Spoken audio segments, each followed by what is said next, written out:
Jinsi ya kujiunga na Jeshi la Akiba.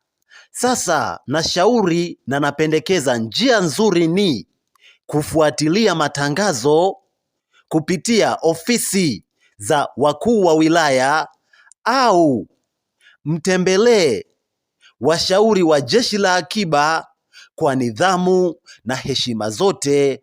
Unaweza kufika katika ofisi ya mshauri wa Jeshi la Akiba ukaenda kuomba akufafanulie utaratibu uliopo wa kujiunga na Jeshi la Akiba. Sasa pendekezo langu ni kabla kijana hajajiunga na mafunzo haya ya Jeshi la Akiba, nashauri na inapendeza akawa na malengo. Mfano, najiunga na mafunzo haya ya Jeshi la Akiba, nikimaliza nitajiajiri mimi mwenyewe, nitakuwa mlinzi binafsi au nitaenda kutafuta ajira kwenye kampuni za ulinzi au natafuta foundation. Nikimaliza hapa, kama vigezo vitakuwa vinaniruhusu, nitaenda kutuma maombi ya kujiunga na JKT itakapotoka muda sahihi. Asante sana.